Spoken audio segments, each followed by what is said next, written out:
Hello?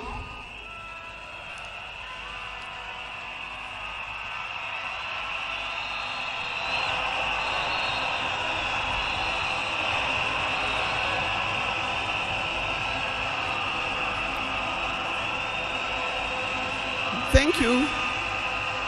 Thank you. Thank you. To His Excellency, the President of the Republic of Kenya, His Excellency William Samoei Ruto, and Her Excellency Lady Rachel Ruto, the former President, President Uhuru Kenyatta,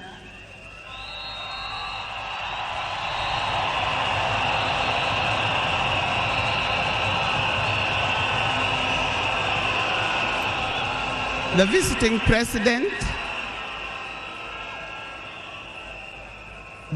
president, past and present, the deputy presidents, all distinguished guests, ladies and gentlemen, and watu wetu wa Kenya kwa jumla, hamjambo.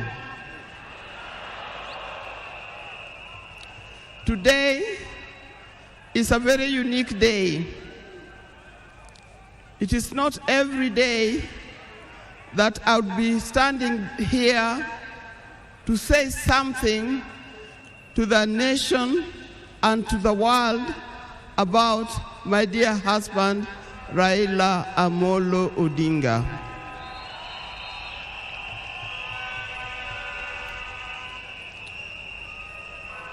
For those who don't know me, I've got a very long name.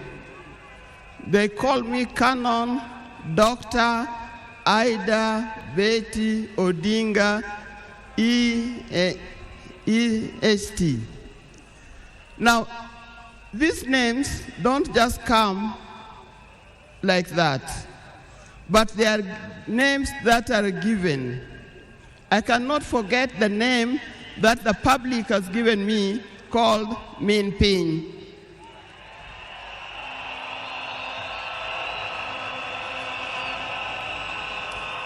That name is a very heavy name because it is a name that puts a lot of responsibility to the owner of that name. I'm also gotten the name of Peace Ambassador. And for that reason, even before I say something else, I'd like to say something about peace. One thing that I know that Raila stood for, and he keep on repeating, is that we need peace in our nation, we need peace in our homes. And peace will not survive in a situation, in a chaotic situation. For that reason, I appeal, today I appeal, let us mourn Raila in peace. I know you are all concerned, I know you are all mourning, you are sad about this, but let's keep peace so that the peace can prevail, not only here in the stadium, but also in the rest of the country. Coming to talk about my dear husband, Raila Amolo Odinga. I first met Raila way back in the early 70s, and we got married in 1973. For that reason, I've lived with this man for 52 years. Many of the people that I see or who are in this stadium could have easily be our children. No wonder you call him Baba. That name did not come from nowhere, but came from the experience and the life that he has lived with and relationship that he has had with some of these people. During our union, we were blessed by 4 children. First, we had the first child was called Fidel Castro Odhiambo Odinga. When Fidel was born, I was a bit hesitant the way he gives the name. I said, why do you call him Fidel? Then he said he was a great admirer of Fidel Castro, and therefore he named his first child Fidel Castro Odinga. Later, we had the second child, Rosemary, and here again, Rose is the name of my mother, and Mary is the name of his mother. We combined the 2 names together, and we called the child Rosemary. It also has a meaning to us. When it came to the third one,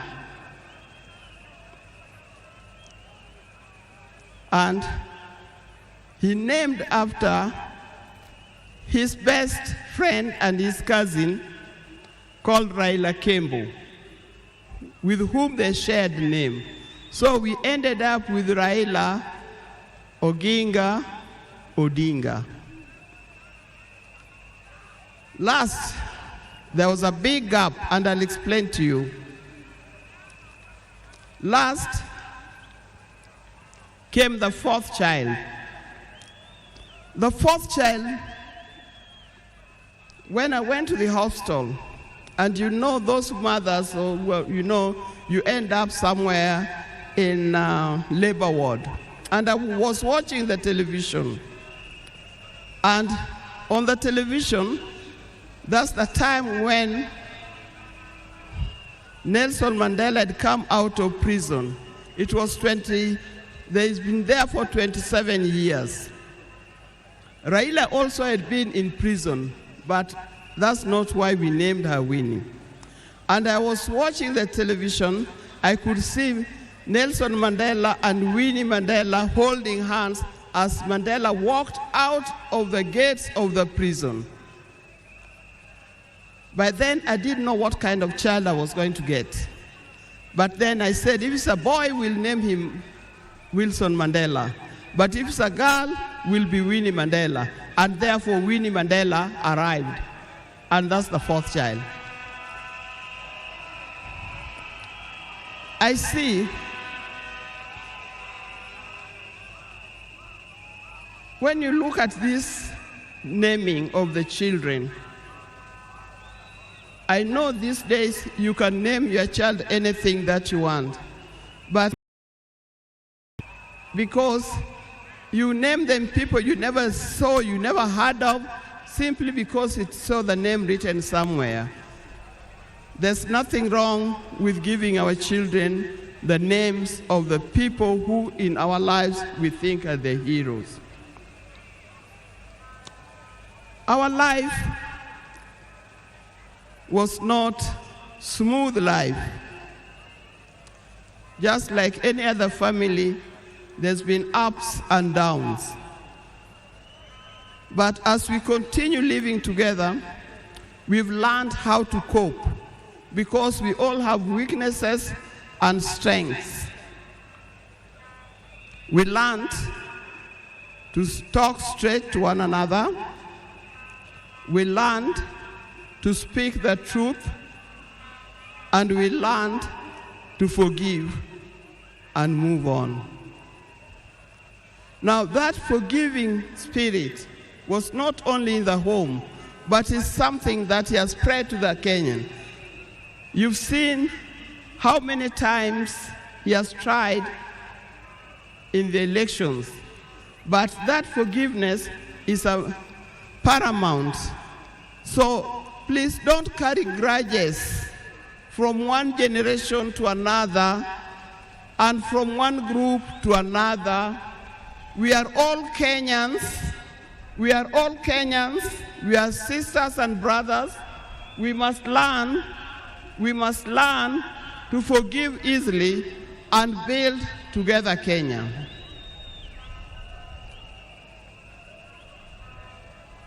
Towards the end, I'll not say everything. I would like to say everything, but time would not allow. And a span of 52 years is not a short time. I hope that when I get another opportunity on Sunday, I'll be able to say more. But one thing that he kept on repeating to me is that we must urge Kenyans,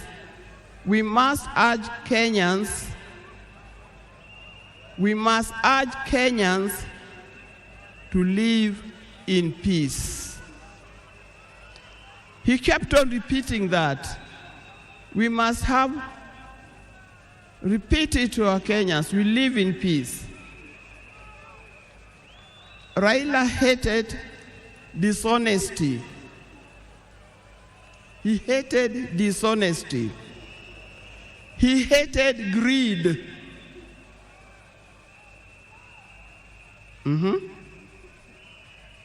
The greed that have affected the main fabric of our society. The greed that leads to stealing from the public coffers. The greed that leads to corruptions. That's the kind of thing that Raila would not have liked to see. So, you people, you Kenyans, I'll tell you more. But I thank you.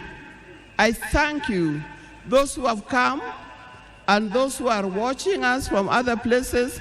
I thank you for standing with this family. I thank you for being here for us. And I thank you for helping us to mourn Raila. May his soul lie in eternal peace. And for the people of Kenya, I wish you well, thank you, and may God bless you. Thank you.